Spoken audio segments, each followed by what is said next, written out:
My cheating fiancé returned home happy after meeting another man for dinner, only to discover a letter from me, revealing I already knew about her affair. Be me, 29-year-old Tyler. Living in Miami for several years now. Never regretted the move. This city with its eternal sun and ocean beaches, perfect for my lifestyle. Work as marketing manager for big corporation, making good money, high salary. Live in prestigious area, drive expensive car. Zero sacrifices on pleasure. Life seems perfect from outside, like perfect Instagram picture. Been with Jessica for 8 years. Married for 5 of those. Everything seemed solid. Or so I thought. She left the front door open behind her. Remember the sound of her heels clicking softly on wood floor, slowing down as she stepped into living room, calling out in that tone, breezy, careless, like nothing in world could touch her. "I'm back," she sang. Had no idea what was waiting for her. Not yet. Didn't say a word. Didn't even look at her at first. Sitting at dining table, elbows planted, staring at single sheet of paper. There were more, of course. Dozens, maybe more, but laid one out right in center of table. The one that mattered most. Still image from security camera. Cropped and zoomed. Derek's face. Her face. Both too close. Both smiling. She stopped walking when she saw it. Mid-step. Like someone hit pause on her entire body. Still didn't look at her. Heard faint sound of her breath catch in throat. Not loud, not dramatic. Just sharp and ugly silence. Then slowly her voice cracked the air. What is this?" Stupid question. She already knew. Finally looked up at her. Her makeup was still fresh. That bothered me more than it should have. Mascara perfectly curled. Foundation not even smudged, despite whatever she'd been doing hour earlier. Her shirt was little wrinkled, though. Creased at shoulder. Way that didn't match how she wore seatbelt. Something about that wrinkle told truth, more honestly than anything she was about to say. "Sit," I said. She blinked. Deer in headlights kinda blink. Watched her hand tighten around purse strap, like she was about to run. But where? Door was behind her, wide open. Sun pouring in like world still made sense. Gestured again. "Sit."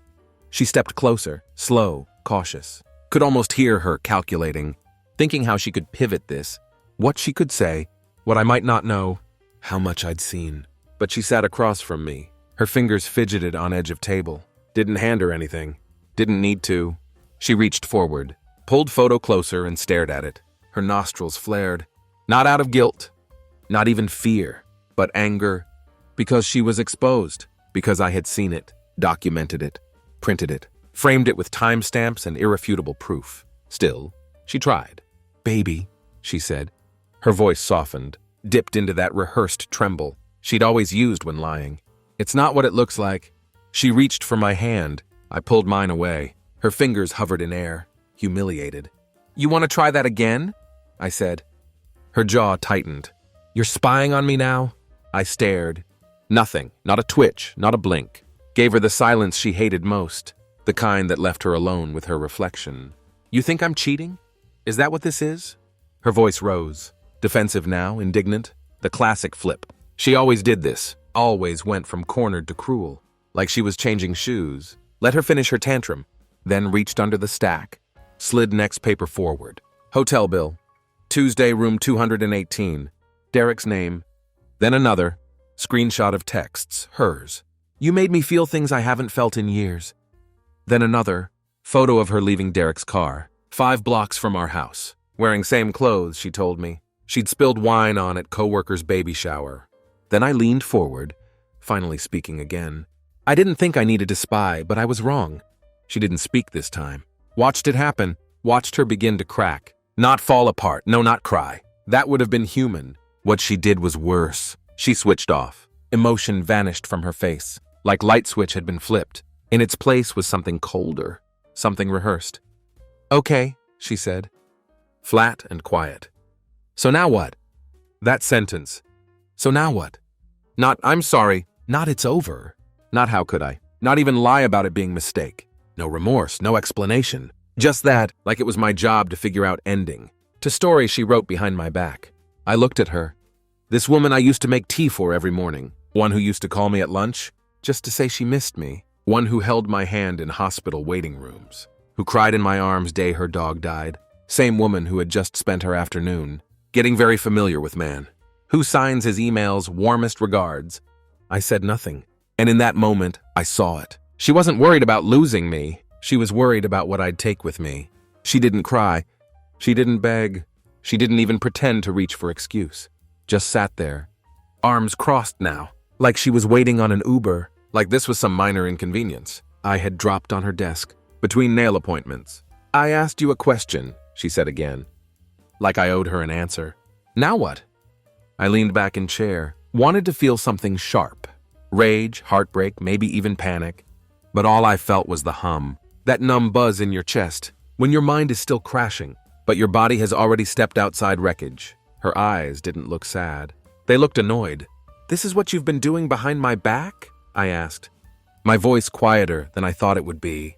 "This lying to my face and screwing guy who sends stock tips in group chats?" She tilted her head. "Don't be dramatic, Tyler." "Dramatic?" I nearly laughed. Not real laugh, one of those dry, sarcastic exhales that you let out when your brain gives up trying to process. "That's your response." "What do you want me to say?" she shot back. "You already made up your mind." "No, I found the truth. You just spent last 5 months making up your mind." She stood up then, slowly like she was on stage, like she needed height to get control of room again. "You were never around," she said flatly. "You were always working late. You were always tired, always stressed. I tried to talk to you, Tyler.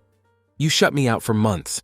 There it was, the shift, the gaslight, the moment where I became villain in her affair. I stood too calm. "You mean when you started turning off your location? When you'd come home and get in shower? Before even saying hello? When you stopped looking me in eye at dinner?" She flinched. "You think I wanted to work those hours?" I kept my voice even. "You think I didn't miss us? You think I didn't lay awake wondering, what the hell happened to you?" She looked away just for a second, but it was enough. The silence between us suddenly felt sharp. She whispered, "It just happened." "No," I said. "You let it happen repeatedly." And there, right there, her mask slipped. "Oh, please," she muttered, arms folded again. "I didn't plan this." Derek listened. He made me feel seen. He wasn't perfect, but at least he didn't look at me like roommate. That word, roommate. After everything, after 8 years of loyalty, after birthdays, funerals, vacations, where I carried her bags through airports while she scrolled Instagram, after the miscarriage we went through together, the nights we cried in silence, holding each other like lifelines. I was just roommate now. I guess he didn't mind lying to his wife either, I said. That got her. Small flinch. She tried to hide it, but it was there. And for first time, her voice cracked. Not with emotion, but spite. "Fine. You know what? Yes, I screwed up. But so did you. You pushed me away." She was trying to rewrite history in real time. Frame it all like an accident, like I had left door open. And she just wandered out and fell into Derek's arms. I didn't let her finish. I pulled out manila envelope, one she didn't know about yet. Inside was copy of burner phone logs. Travis had found calendar invite for next week's yoga retreat. That just so happened to be at same resort Derek was scheduled to visit for conference. Same dates, same city. Her face paled. "I was going to tell you," she blurted, hands up like I was about to cuff her. "When after your spiritual awakening in a hotel hot tub," she bit her lip. That same lip she kissed me with this morning, before leaving to go screw another man in daylight. "You really went through my things." I stared at her. "You destroyed this marriage, Jessica. I'm just sweeping up glass." For a moment, we stood there in silence. And then she said it. The thing that twisted knife in my ribs made it all real. "Well, if you'd paid more attention to me, maybe I wouldn't have needed Derek." That was it. The line. The point of no return. I don't know what I expected her to say, but it wasn't that. That cold, hollow line she dropped, like it was throwaway insult from some trashy drama. "If you'd paid more attention to me," she said it like she meant it, like I had driven her into arms of married man. With my silence and my spreadsheets, like I deserved this. Something shifted in me then. Not snap, not anger, just heavy, irreversible settling. This wasn't confusion anymore. This wasn't shock. It was clarity. "You needed Derek?" I repeated, voice flat. "You needed the guy who calls you kitten in texts? And spells definitely with an A." She rolled her eyes, rolled them like I was being petty, like I was the problem. "I'm not doing this with you," she said, turning to grab her bag. "Oh no, you're not walking away from this," I said, stepping around table. "Not until you stop lying and own what you've done." She froze, spun on her heel. What more do you want me to say, Tyler? I made mistake, I was lonely, I felt neglected. He was there, it happened. End of story. No, it kept happening, I shot back. You didn't trip and fall into his bed once. You scheduled it weekly. You booked it like damn doctor's appointment. Her lips tightened into line. She crossed her arms again. That same tired defense. She always used when she didn't want to admit. She was wrong. You weren't giving me what I needed, she said slowly. You haven't for a long time. And instead of telling me that, you started playing house with someone else. I tried talking to you. No, you hinted. You dropped vague complaints between Netflix episodes and expected me to read your mind. While you texted him under covers at night, I stepped closer. She didn't move. I gave you everything, Jessica. Years of my life, trust, loyalty. I let you in, and you used that to cover your tracks, while you planned little getaways. With man who lies to his kids, same way you lie to me. Her jaw clenched, but still no apology, not even flicker of guilt, just more of that cold, performative detachment. And then she said something that was supposed to hurt me, but it didn't. It just proved what I already knew. You've always made everything so heavy, Tyler. Every conversation feels like trial. I needed something easy, fun.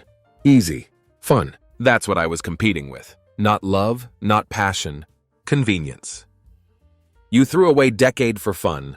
I was tired of being only one trying, she said. You stopped seeing me. And maybe there was grain of truth buried in that. Maybe I did stop seeing her, but what she didn't understand, what she never wanted to understand, was that she stopped being her long before I stopped looking, and she never gave me chance to save her. I stepped back, picked up final piece of evidence I hadn't shown her yet. Printout of text she sent him last weekend. If he ever finds out, I'll just spin it. He's too passive to leave. I held it up. She read it. Her mouth parted slightly, like maybe, just maybe, she'd finally gone too far. Was that fun too? I asked. She didn't answer, but her silence said enough. She didn't say a word, not when I showed her that message, not when I stepped back and let silence stretch into something brittle and uncomfortable. The woman who could run her mouth for hours, when we argued about thermostat or laundry, had suddenly gone mute. Good, let her feel it. I let the paper drop to floor between us. You really thought I wouldn't find out? I said. Quieter now. No edge left. You were so sure I'd stay, that I'd roll over, take the hit, and just keep pretending. She still wouldn't meet my eyes. That smug self-certainty she always carried was gone now, replaced by something I hadn't seen on her in years. Doubt, but not guilt. Just fear of losing control. I walked past her to counter, grabbed small cardboard box I had stashed beneath sink. It wasn't big. It didn't need to be. She turned slowly when she heard tape rip. What is that? She asked. Your things, I said. The ones that were in our room. Your drawer, your closet, bathroom cabinet. I packed what I could. Her face twisted. You're kicking me out? No, I said. Placing box on table. I'm asking you to leave. That's very different. She laughed. Not real laugh. This nasty, bitter scoff. That shot straight through middle of my chest. Oh, now you want to act like man after all this. There it was again. That bile she always kept on standby. The bitterness she spat any time. She didn't get her way. You don't get to do this, she snapped. This is my house, too. No, it's our house. Or at least it was. You made it his when you brought him into it behind my back. I never brought him here, she said quickly. I tilted my head. That's supposed to make me feel better. Her mouth opened, then shut. She had no script for this part. No clever lie. No damage control. She had spent so long being one step ahead. She forgot what it felt like to be exposed. I have nowhere to go, she said softer now, her voice threading in desperation. Then call your yoga partner, I said. I'm sure Derek's got spare room. Between the wife and 2 kids he's lying to, her lips pressed into thin line. You're being cruel. No, I said, finally locking eyes with her. Cruel would have been cheating. Cruel would have been lying for 5 months and treating you like idiot. While smiling in your face, cruel would have been gaslighting the person who loved you into thinking he was the problem. She said nothing. I walked around table again, past her toward front door. I opened it. Take the box, I said. And go. She just stood there. Jessica, I added. Sharper now. Don't make me call someone to come help you. Still, She didn't move. Her eyes flicked toward table. Then door, then back to me. She looked like she was about to cry, but no tears came. And I realized it wasn't grief. It was pride. Her ego couldn't handle this. She was losing. And for someone like her, that was worst kind of betrayal. She finally stepped forward, picked up box with this wounded dignity. That was so fake, it nearly made me sick. "You're going to regret this," she muttered. "No," I said.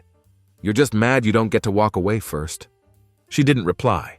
She turned and walked out, heels clicking again. Same way she came in, only now there was no hum in her voice, no swagger in her step, just silence. I closed door behind her, and for first time in months, house felt real again. I stood there for a long time after door shut, hands still resting on knob, like I expected her to knock again, to pound on it, to scream, to cry, to do something.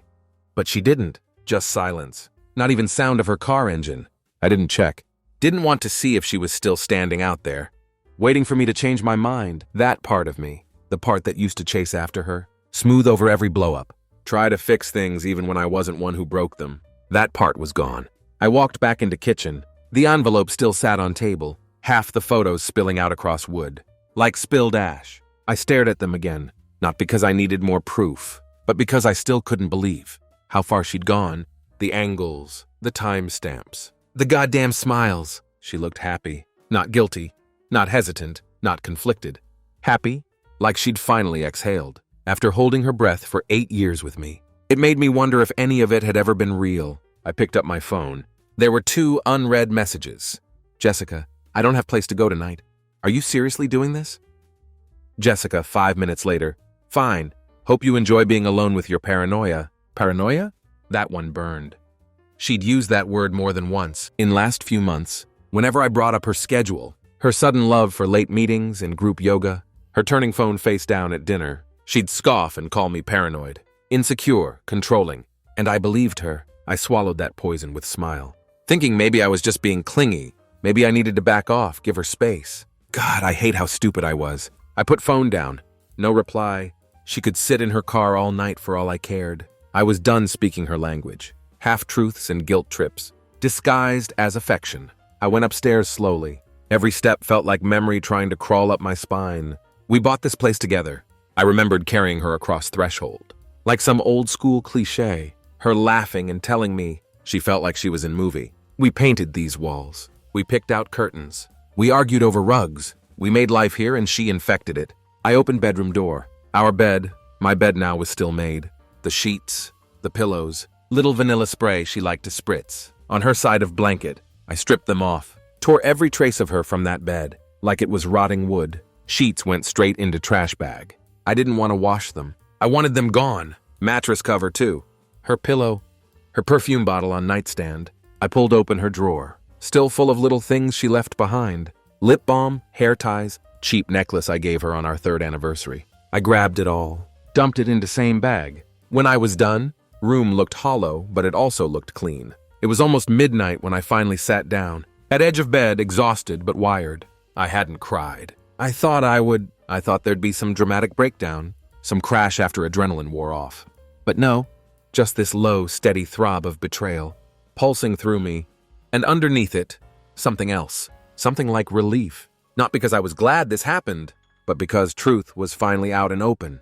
No more lies, no more pretending, just me and long, quiet road ahead. That I didn't sleep that night. I tried, God knows I tried. I laid there on stripped mattress, in empty room, staring at ceiling. Faint hum of fridge downstairs, only sound in house now. It used to be her breathing. Sometimes she snored lightly, barely audible unless you were listening for it. I realized then I had been listening for it, every night, even in sleep.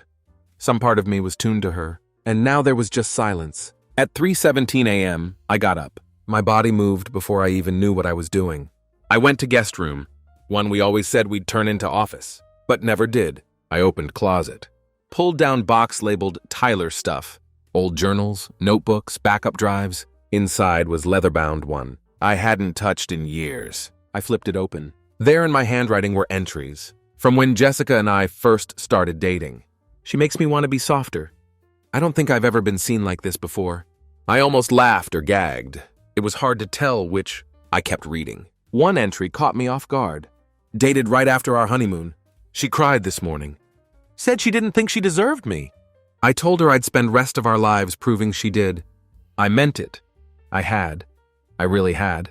Through the fights, financial strain, years we couldn't get pregnant, moments we nearly gave up. I had meant every word I ever said to her.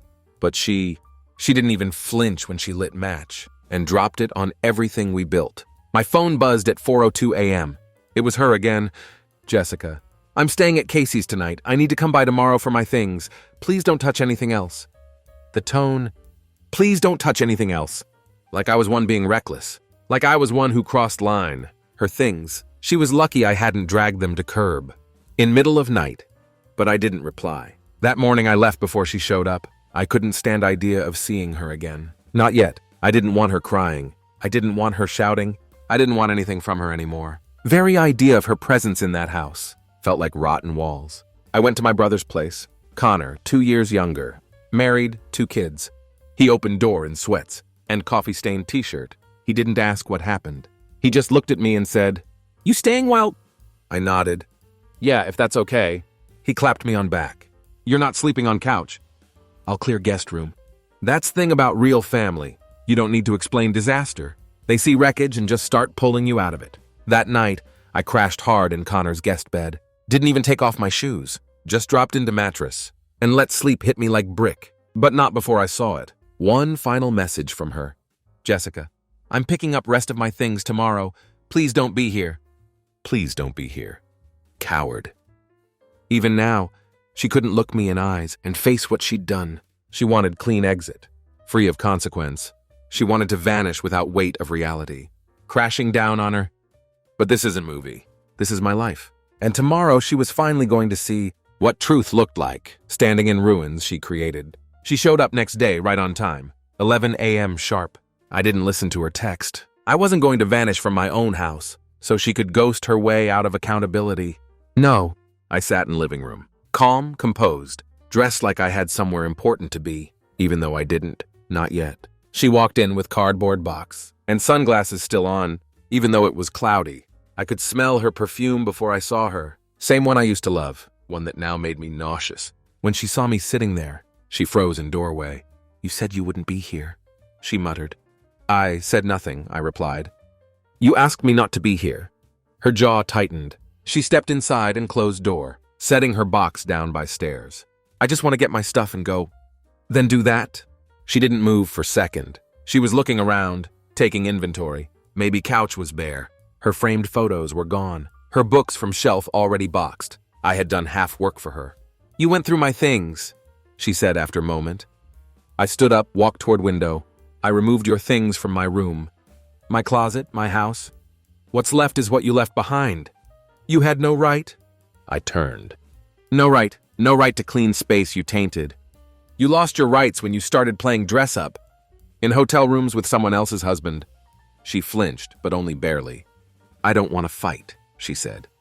Finally taking off sunglasses, her eyes were bloodshot, not from crying. I knew her better than that. Probably from lack of sleep, or some rushed performance, in front of whoever she was crashing with, Casey or maybe even Derek. Honestly, it didn't matter anymore. "I'm not here to fight," I said. "I'm here to watch you leave properly this time." She looked around again, her eyes falling on envelope. I'd left on kitchen counter. Same one from 2 days ago. She walked over to it slowly and opened it again, like she needed to remind herself. That fantasy was over. "You're not even going to try?" she asked, not looking at me. "Try what?" I said. "To win back someone who lied to me daily for half year, who used my trust as camouflage, who planned future around how stupid she thought I was." She turned back toward me, and for first time her voice cracked, not with fake sadness, but real anger. "I was miserable, Tyler. I didn't feel wanted. You never saw me anymore. I felt invisible." "No," I said coldly. "You didn't feel invisible. You felt bored." That shut her up. You wanted to be desired, worshipped. You wanted to feel 25 again. And you found someone dumb enough to tell you what you wanted to hear. And instead of coming to me, your husband, you picked path that made you feel new. Her face contorted. I thought she might cry for real this time. But no. She swallowed it down and said, "It wasn't supposed to be serious." I stepped closer. "But it was serious enough to lie." Serious enough to sleep with him on Tuesdays and kiss me goodnight like nothing happened. Serious enough to risk everything we built for nothing. I didn't plan to fall for him, but you planned everything else. She blinked. So what now? I didn't hesitate. You take your boxes. You take your lies and you leave. No more texts, no more calls. No more updates about your feelings. And the divorce, it's already in motion. That stunned her. You're serious.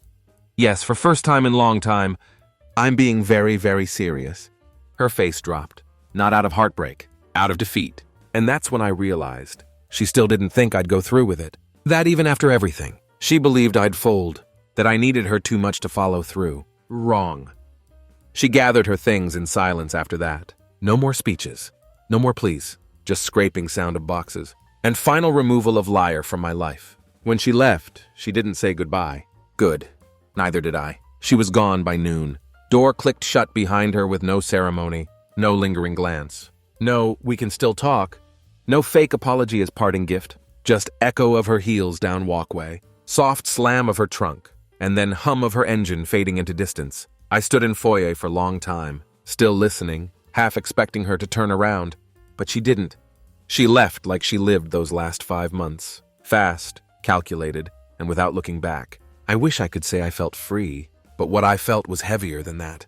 Like someone had peeled away my skin and left all nerves exposed. First thing I did was open windows. Every single one. House smelled like her. The vanilla spray, that ridiculous coconut shampoo, floral dryer sheets she insisted on buying. I opened them all and let cold July air sweep in. Silence became wind, and that helped. Then I started moving. I stripped bed again, this time down to frame. Hauled mattress out of room by myself, one awkward lurch at a time. Replaced every towel, every damn dish she picked out from that overpriced home store. Fake eucalyptus plant, she claimed. Tied the room together. Trash. She was everywhere. But now I was undoing her. I wasn't doing it out of spite. I was reclaiming my space. Memories were hardest to deal with. Not framed ones. We never really had many pictures of, but invisible ones. Her humming while folding laundry. Her bare feet on counter. While she gossiped about coworkers. Her towel always hanging crooked on rack. It wasn't grief. It was erosion. This slow, invisible wearing down. Of everything I thought was solid. Doorbell rang around 2 p.m. I wasn't expecting anyone. When I opened door, it was Connor, my brother, holding 12-pack and pizza box. Like it was damn care package from front lines. I figured today might be rough, he said, stepping in without waiting for invite. I didn't say anything at first, just shut door behind him, and followed him into kitchen. He popped open beer and slid one across counter. I always hated her, he said casually. After first sip, I looked up. He shrugged. She had that fake nice thing, like she practiced her laugh in mirror. You could have said something. He took another sip. Would you have listened? I didn't answer. We sat in silence for a while. Him eating, me just holding bottle. Not really drinking. Eventually, I asked question. I hadn't said out loud yet. What if I was the problem? Connor put down slice. You weren't? How do you know? Because I know you, and I saw how much you gave her. How much you let slide. But what if she was right? What if I stopped trying? She didn't want you to try, he said. She wanted you to chase. There's difference. One's real, other's game. That hit harder than I expected. We talked for hours after that. About nothing, about everything. It was first real conversation I'd had in weeks. That didn't feel like test. When he left, I felt little lighter. Still raw, still ruined. But for first time, I didn't feel alone in it. That night, I sat on porch with lights off. Just me and dark. And I let myself think about future. Not one we planned. One I was about to rebuild. Days that followed blurred together. Quiet, mechanical, stripped of rhythm. But still moving. That was strangest part. Life didn't stop. Not even for betrayal. Sun kept rising. Bills still showed up. Dishes still needed washing. But something had changed in me. There was shift. Dull ache beneath surface. Not sharp like first impact. But persistent like your body remembering pain. Even after wound has closed. Jessica didn't contact me again. Not call, not text, not even passive-aggressive social media post. Designed to get my attention. She vanished just like I told her to. But that didn't mean she was gone. Everywhere I went, I saw her. Not physically. No, just residue. I'd walk past corner coffee shop and remember how she used to steal sips from my cup and pretend she didn't like oat milk. I'd hear song on radio. She used to hum while doing makeup.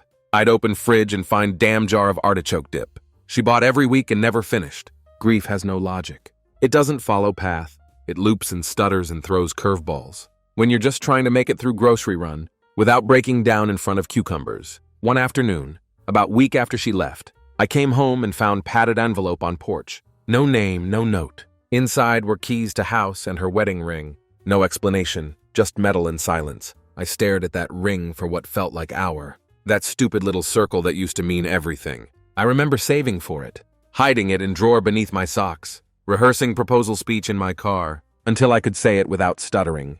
And now it sat there cold and empty, like it had never meant thing. I didn't cry, but I did something I hadn't done since this all started. I got angry, not yelling, not breaking dishes, something deeper, righteous, focused. I took ring, walked upstairs, pulled open bottom drawer of my desk, and grabbed black leather folder, where I'd kept all divorce papers I'd started filing, and I signed every single one of them. No hesitation, no second guessing. Just my name again and again, as if carving myself out of contract I never agreed to. I didn't tell her, didn't text, didn't warn her. Let paperwork speak for itself. That night, I went out alone. Bar I hadn't been to in years. I wasn't looking for conversation. Wasn't trying to numb anything. I just wanted to sit in place, where no one knew me as Jessica's husband. I ordered drink, sat at end of bar, watched people laugh, flirt, lie to each other about their jobs and intentions. And for first time in long time, I didn't envy them because I wasn't pretending anymore. I was done pretending. 3 weeks after she left, I found her sweater in dryer. It was blue one with ripped sleeve. She always wore when she was hungover, or pretending to be cozy. It smelled like dryer sheets, and that trace of her perfume, that refused to fully fade. I held it for just 1 second, then shoved it into trash without thinking. That's how it had to be now. No more keeping pieces of her, like they were souvenirs from war. I never signed up to fight. No more trying to decode past, looking for where it broke. It broke because she broke it. She looked at everything we built and decided it wasn't exciting enough, not shiny enough, not new. So she lit match. And now I wasn't sweeping up ashes anymore. I was rebuilding. Divorce paperwork moved fast. Too fast, honestly. Turns out when infidelity's involved, courts don't waste time. My lawyer, sharp, calm woman named Amanda, barely asked questions. She glanced at folder of evidence I handed her. Photos, texts, receipts. And simply said, "This won't take long." I asked her once halfway through our second meeting if she ever got tired of watching people unravel. She looked at me for beat and said, "No, what gets me is how many people stay." That stuck with me because I almost did stay. If I hadn't followed my gut, if I hadn't asked for help, if I'd kept convincing myself that weirdness was just stress or hormones or phase, I'd still be living in that lie, sleeping next to someone who looked me in eye and called me baby while texting another man under table. It made me nauseous, but it also made me grateful. One night I sat on back porch with beer in hand and thought about who I was before her. Not Tyler, who got cheated on. Not Tyler, who built life with woman, who burned it to ground. Just me, version of myself I used to know. One who loved long drives and ugly dive bars and Sunday morning pancakes with too much syrup. One who dreamed big, who didn't need anyone's approval, who didn't shrink to keep someone else happy. That guy wasn't gone. He'd just been quiet, buried under 1,000 compromises and fake smiles. And it's okay. I understand nods. At end of empty arguments, I looked up at stars that night, air cool and still. And for first time since she left, I let myself miss her. Not because I wanted her back, but because I needed to finally feel it. Really feel the absence, the hole, the betrayal, then let it pass through me. I whispered to no one, "Goodbye, Jessica." And it didn't echo. It just ended clean. Day divorce was finalized, felt like funeral and rebirth. Wrapped in same moment. I didn't go to court. My lawyer handled everything. Jessica signed. No fight, no contest. She must have known she didn't have leg to stand on. Maybe she didn't care anymore. Maybe Derek was promising her some new life, filled with hotel sheets and secrets, whispered in parking lots. I didn't ask, didn't want to know. All I got was email from Amanda at 2:12 p.m. Subject finalized. Body, it's done, you're free. Free. That word hit me like punch and parachute.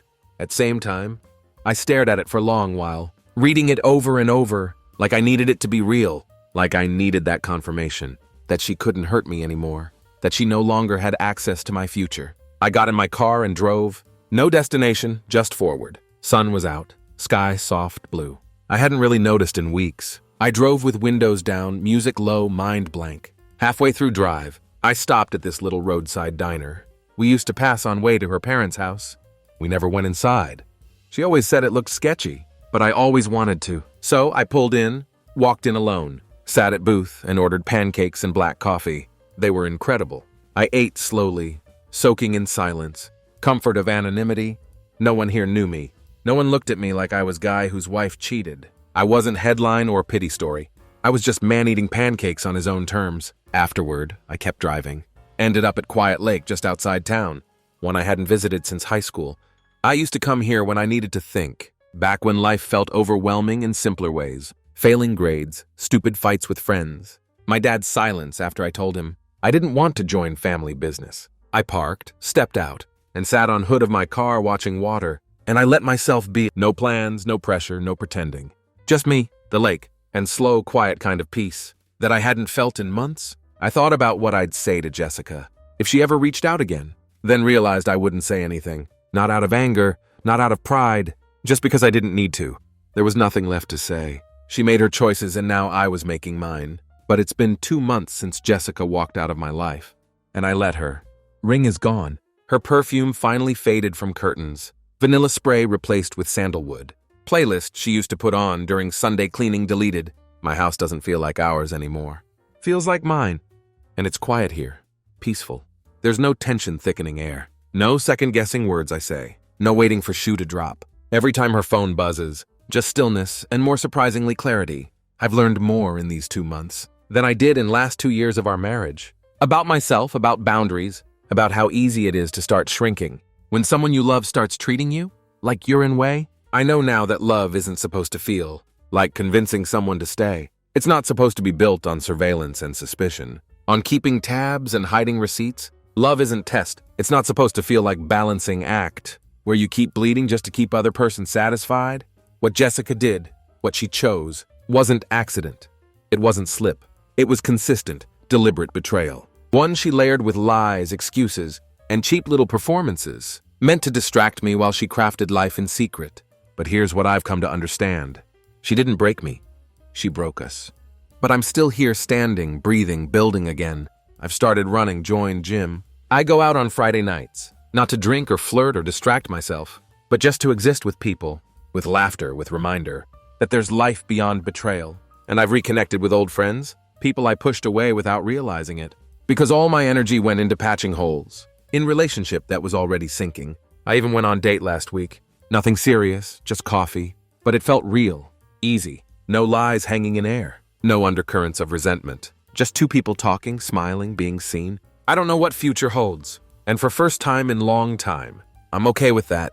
If you're reading this and going through something similar, let me say this. You don't need to stay loyal to someone who weaponizes your loyalty. You don't owe someone your silence while they destroy you with theirs. And you are not weak for walking away. You're stronger for knowing when it's time to stop bleeding for someone who wouldn't even hand you bandage. Jessica left, but I stayed. And now I'm finally beginning again. Tyler,